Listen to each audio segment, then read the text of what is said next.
अस्सलाम वालेकुम दोस्तों, तो कैसे हैं आप सब। तो मेरे भाई मैंने रैबिट्स रखे हुए हैं, तो उसकी जो फीमेल है, मादा रैबिट है, उसका दूध ख़त्म हो गया है। तो इसके अभी 4 बच्चे थे जो 3 मर गए हैं। तो अभी जो ये एक है, इसको मैं ख़ुद दूध पिला के, फीडर के साथ दूध पिला के इसको मैं बड़ा कर रहा हूँ। तो आपको ये भी बताऊँगा कि अगर आपने खरगोश रखे हुए हैं और उसकी मादा खरगोश का दूध ख़त्म हो जाता है, तो आप उसका दूध कैसे ला सकते हैं। और या फिर उसका दूध अगर नहीं बन रहा, तो वो ज़्यादा कमज़ोर हो गई है, उसे ज़्यादा प्रॉब्लम है, तो आप उनके बच्चों को कैसे दूध पिला के बड़ा कर सकते हैं।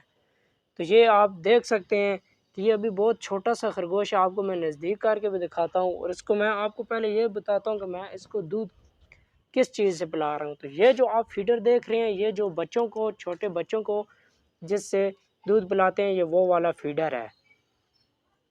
तो इन बच्चों का बहुत छोटा सा मुंह होता है, तो ये इसको अपने मुंह में पूरा लेके तो नहीं पी सकते, लेकिन एक एक कतरे से आप इसको पिला के बड़ा कर सकते हैं।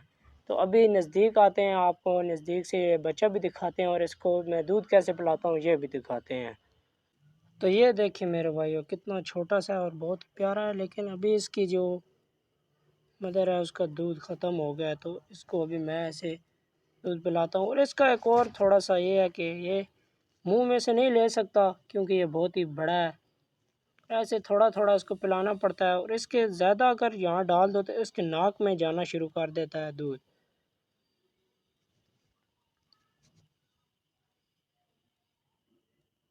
ये पी नहीं रहा। शुरू शुरू में जब मैं इसको पिलाता हूँ तो इसे पहले प्रॉब्लम होती है, बाद में ये पीना सही शुरू कर देता है। तो ये अभी इसे समझ आ गया। तो ऐसे ही जब मैं रोज़ाना इसको पिलाता हूँ थोड़ा थोड़ा, तो इसे शुरू शुरू में नहीं पीता, और बाद में ऐसे पीना स्टार्ट कर देता है। एक एक कतरा ही इसके मुंह में जाता है, थोड़ा सा ज़्यादा डाल दो तो इसके नाक में जाना शुरू हो जाता है।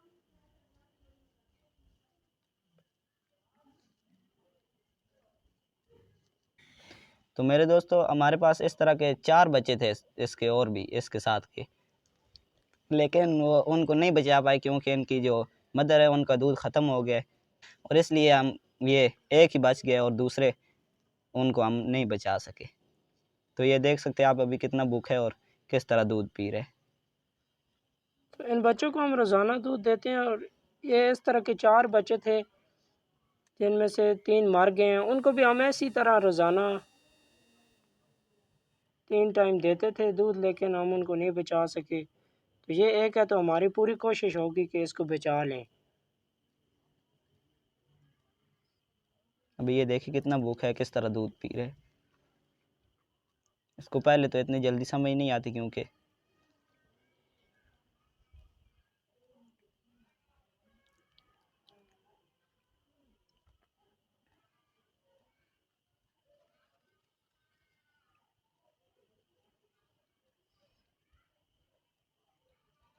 फीडर को साइड पे मैं रख के इसको दूध पिलाता रहता हूँ, क्योंकि थोड़ा सा ज़्यादा डाल दो तो इसके नाक में जाना शुरू कर देता है। अगर इसके मुंह में भी चला जाए तो ज़्यादा हो, तो वो तब भी नाक की तरफ से बाहर आ जाता है। तो इसके लिए इन्हें थोड़ा सा पिलाना मुश्किल होता है, लेकिन आप अगर 1 2 3 बार इनको पिलाएंगे तो आपको समझ आ जाएगी। तो ये मेरे भाई एक और कि ये अभी इसने घास भी खाना स्टार्ट कर दिया है, थोड़ा थोड़ा ये घास भी खाता है। तो अभी है ये घास खा के ये ज़िंदा नहीं रह सकता, क्योंकि थोड़ा थोड़ा ये अभी सीख रहा है। तो इसे मैं दूध पिला देता हूँ।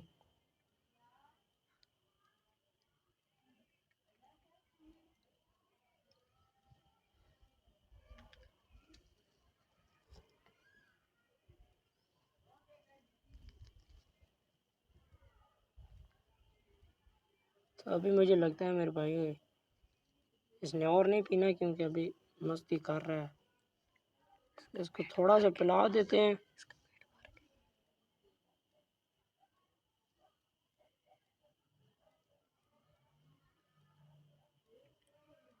से इसने अभी थोड़ा थोड़ा घास खाना स्टार्ट कर दिया, तो उसके इसके पेट में थोड़ा सा घास भी होगा। तो चलो इसको और नहीं देते। से इसका पेट लगता है भर गया, अभी थोड़ा थोड़ा महसूस हो रहा है। और ये थी हमारी आज की वीडियो। तो मेरे भाई अगर आपको ये वीडियो अच्छी लगी है तो चैनल को सब्सक्राइब करके वीडियो को एक लाइक कर दें, क्योंकि इस तरह की वीडियो बनाने में बहुत ही ज़्यादा मेहनत लगती है। और आप लोग भी इस बच्चे के लिए दुआ करेंगे ये बच जाए, क्योंकि अभी इसकी जो मदर है उसका दूध बिल्कुल ख़त्म हो गया है। तो इसे रोज़ाना मैं थोड़ा थोड़ा दूध पिला तो देता हूँ, लेकिन अभी ये थोड़ा-सा वैसे आम रूटीन से दूसरे बच्चे जो थे, जिनको मदर इसकी अपनी खुद दूध पिलाती थी, उनसे ये थोड़ा-सा कमज़ोर है। लेकिन मुझे उम्मीद है कि इंशाल्लाह ये बच जाएगा। तो मिलते हैं मेरे भाइयों किसी और ऐसी वीडियो में, तब तक के लिए अल्लाह हाफ़िज़।